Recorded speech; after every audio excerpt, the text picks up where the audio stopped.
You might have been able to tell this from the types of videos that we were making over the past few days, but I was out and about for the weekend.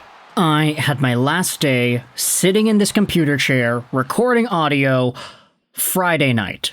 So, a lot of the topics that we had talked about on Saturday and Sunday, they were all pre-recorded, they were all stuff from the past, which is why today, on Monday, I wanted to go out there and revisit some of the bigger stories and talking points that had made their way onto the radio on that same Friday evening. Because boy oh boy, were there enough updates to go out there and fill out an entire show for. This video is going to talk about one of the top free agents to be, a guy for the Toronto Maple Leafs whose time with the blue and white is, hedge your bets here, folks. It's definitely coming to an end.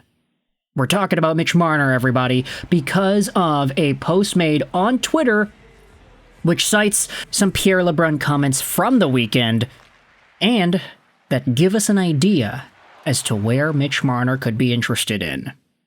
Take a look at this. Pierre LeBrun on TSN 1050 on May 24th, 2025.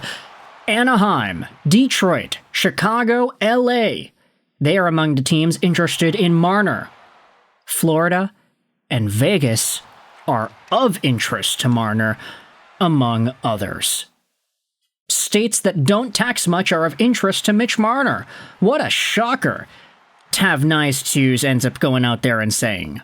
Now, regardless as to whether or not that is actually true, which, yeah, it kind of is, Nevada and Florida, you could also bring up the argument that says that these teams happen to be pretty good teams. If you disregard what the Vegas Golden Knights did this season, they're both very strong cup contenders year in and year out, and we are seeing a lot of that with what the Panthers are doing in the Stanley Cup playoffs this year.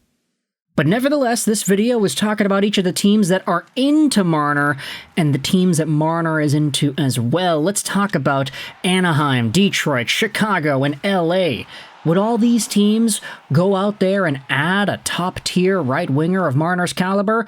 Oh yeah, of course, and it would make sense for all of them. The Anaheim Ducks are going down a very competitive route with the hiring of Joel Quenneville, which, of course, we haven't gone out there and made any commentaries about it because I just don't really have anything nice to say about this transaction for Anaheim. But they're a team that wants to get better quickly, and adding a guy of Mitch Marner's caliber would definitely do that. This Anaheim team has a ton of cap space heading into next season. They've got $38 million as of right now. And even though they do have to re-sign some guys, there are some players, some RFAs that need money, like Mason McTavish, there is realistically going to be enough money to make any sort of a bid at Mitch Marner. Meanwhile, you talk about the Detroit Red Wings. Yeah, we've been discussing Detroit for a while here, but the question has started to become, if Mitch Marner even considers Detroit as a possible destination for his hockey playing services, would it really be in the right spot for him? Literally, like the geographical location I'm talking about here. Because if he wants to go from Toronto to Detroit, that would ultimately be like the shortest possible team that he could move to. And the question would then be, hey, are you comfortable with playing against Toronto however many times a year in Toronto, where you're going to be public enemy number one, you're going to be booed to all heck no matter how many points you had scored in the regular season for the Maple Leafs, no matter how highly you rank amongst top Maple Leafs point per game guys all time, there's always going to be that stain. Hey, you stunk in the playoffs every single year, you weren't able to get it done, you left the team, you didn't waive your no-move clause for a very legitimate reason to go to Carolina, and Leafs fans are not going to let you live that down, as fair or unfair as that is. But then again, you think about it, it's like, hey, does he have the right to be fair in this situation? He's making 11-something, he's going to be making 12-something, 13-something, potentially $1 million a year in the free agent market, and his dad is going to be negotiating for him? Yeah. I could understand if Mitch Marner does not want the Detroit Red Wings in particular, even though it's been reported that the Wings want him. It's just too close of a geographical location for him to yeet off to and bring his services to. If you go over the other teams here, Chicago, yeah, of course they want Mitch Marner. They have cap space to the moon and back. They need somebody to play with Connor Bedard. And ultimately, if you were to say, hey, Marner, play with Bedard, give this guy 50 goals, you're going to get an assist on 75% of the Connor Bedard goals that are scored, and you'll also have Toivo Teravainen and Tyler Bertuzzi and Ilya Mikheyev going out there and supporting you around the puck. Some of these guys are great. I mean, Teravainen was once a 70-point scorer in the National Hockey League once upon a time in his early 20s, but some of these guys can be a little bit better. Like Ilya Mikheyev, for example, was a lot better than I think anybody gave him credit for this season. There's some potential here with the Chicago Blackhawks, and adding on a Mitch Marner-like piece on top of Artyom Levshunov in the offseason and Connor Bedard hopefully taking another step, that's a really, really big opportunity here. And then finally, you talk about the LA Kings as a final potential team here. The Kings need scoring, and the Kings need to get some replacements because long-term, Anze Kopitar is not going to be here forever. They need a top-tier star to play alongside a QB, to play alongside a Fiala. If Marner is that guy, then who knows what's going to happen. Replace Kuzmenko with Mitch Marner, and you can go from a KK whatever line to a KKM line. Kopitar, Kempe, and Marner.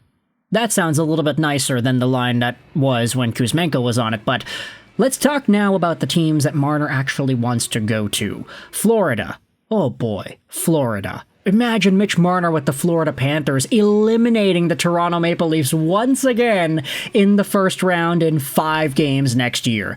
That would be ridiculous. The storylines would just write themselves. Florida and Vegas? Marner wants those teams? Yeah, of course he wants those teams. Of course he wants the teams that have been proven to be able to go far, most playoff runs that they are a part of, and teams that are brimming to the limit with talent. Teams that have so much extra cap space to burn because they have a low state tax. Mitch Marner might not even need to get $12, $13 million a year if he signs with Vegas or Florida. He could sign for 10 or 9.5 and walk away with similar money that he's making right now with the Toronto Maple Leafs. That's how big the discrepancy is with these teams that have no state tax. And Mitch Marner is one of the smarter guys in the NHL when it comes to finances and being able to acknowledge that and say, yeah, I can make more money if I'm here with a lesser cap hit and a better team. What's there not to like? Plus, it's like, hey, he gets to live in either Vegas or Sunrise, Florida. I mean, I know there are risks with alligators and risks with the lack of Canadian tourism in either of these places, but man, oh man, that's a big opportunity for Mitch, and especially in a market where there isn't going to be as much noise as Toronto. Oh yeah. Forget about Detroit, just a little bit of a drive away, just right down the 403 there. I mean, take yourself to an entirely new area and see what can happen. If not that, then okay, maybe he goes to Chicago, maybe he goes to LA or somewhere. But these teams have been reported by Pierre LeBrun to have had interest in Mitch Marner.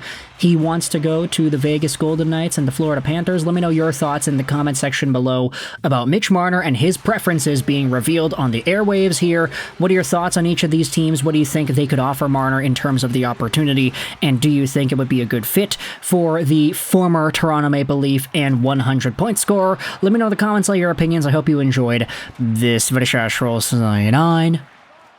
And bye.